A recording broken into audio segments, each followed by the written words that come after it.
क्या कभी सोचा है कि जब सत्ता और नियम अचानक बदलते हैं तो एक पूरे समाज पर उसका क्या असर पड़ता है?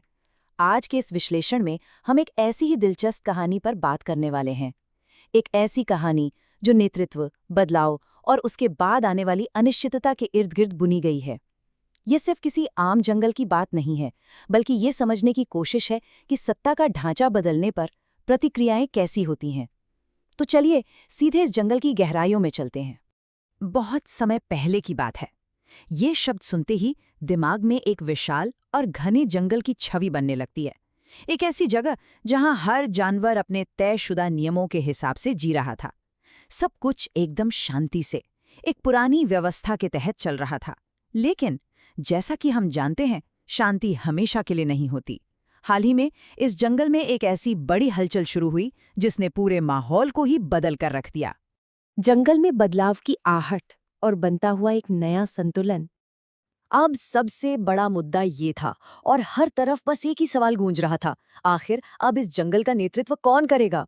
पूरा जंगल जैसे सांस रोके एक बड़े फैसले का बेसब्री से इंतजार कर रहा था। सत्ता की इस नई कुर्सी पर कौन बैठेगा? इस एक सवाल ने पूरे जंगल के माहौल को अपने कब्जे में ले लिया था। कमाल की बात तो ये थी कि इसका असर हर छोटे बड़े जानवर पर दिख रहा था।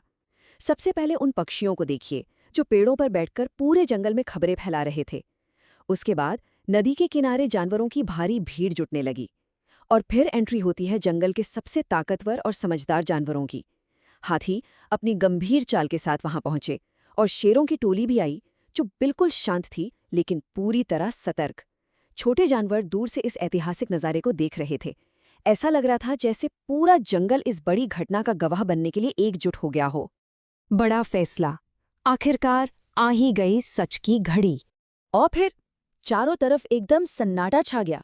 जब जंगल के बुजुर्गों ने सबको शांत होने का इशारा किया तो हवा में एक ऐसी भारी खामोशी छा गई जिसे बाकायदा महसूस किया जा सकता था। ये बिल्कुल वही खामोशी थी जो किसी बहुत बड़े ऐलान से ठीक पहले होती है। और तभी आखिरकार उस नाम की घोषणा कर दी गई।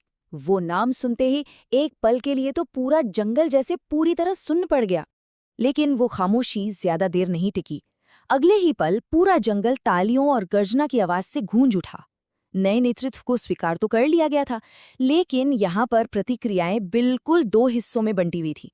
एक तरफ कुछ जानवर इस नए फैसले से बेहद खुश थे, जश्न मना रहे थे। पर दूसरी तरफ कुछ जानवर ऐसे भी थे जो गहरी सोच में डूबे हुए थे।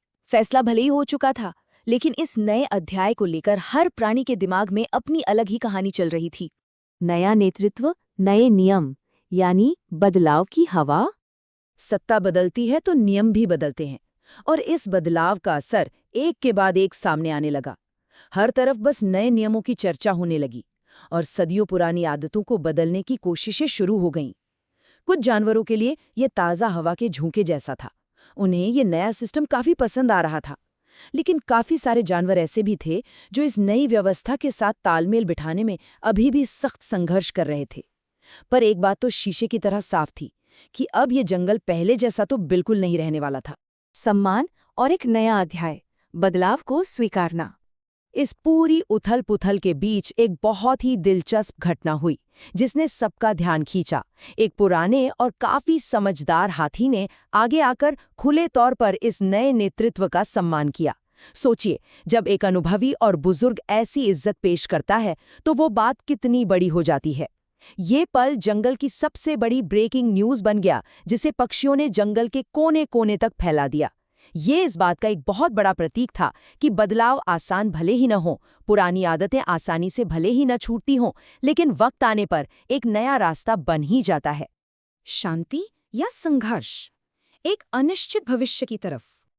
अब यहाँ सबसे बड़ा सवाल ये उठता है कि ये अचानक आया बदलाव इस जंगल को किस दिशा में ले जाएगा। क्या इस नई व्यवस्था के आने से जंगल में एक गहरी शांति और स्थिरता आएगी, या फिर पुरानी और नई सोच के बीच का ये गहरा टकराव किसी बहुत बड़े संघर्ष का रूप ले लेगा? ये एक ऐसा सस्पेंस है जिसका जवाब अभी किसी के पास नहीं है। केवल आने वाला वक्त ही बता सकता है कि आगे क्या होगा। दोनों ही रास्ते खुले हैं। वैसे इस चर्चा के निष्कर्ष की तरफ बढ़ने से पहले ये साफ करना जरूरी है कि ये पूरी कहानी बिल्कुल काल्पनिक है। इसका किसी भी असली व्यक्ति, जगह, संस्था या घटना से कोई सीधा लेना देना नहीं है। इसका मकसद सिर्फ मनोरंजन करना और इस रूपक के जरिए सत्ता, बदलाव और समाज के व्यवहार की पेचीदगियों को समझना है। और इसी के साथ हमारी आज की ये चर्चा एक बहुत ही गहरे सवाल पर आकर रुकती है। आखिर कोई भी समाज अपनी पुरानी आदतों और नए नेतृत्व की इस अनिश्चितता के बीच का ये नाजुक संतुलन कैसे बनाता है? क्योंकि सच तो ये है कि जब सत्ता का हस्तांतरण होता है तो सबसे बड़ा बदलाव सिर्फ नियमों में या कानून में नहीं होता, बल्कि लोगों की मानसिकता में होता है। इस मुद्दे पर गहराई से विचार किया जाना चाहिए। आज के इस विश्लेषण का हिस्सा बनने के लिए शुक्रिया। ऐसी ही दिलचस्प चर्चाओं के साथ हम आगे भी इस सफर को जारी रखेंगे।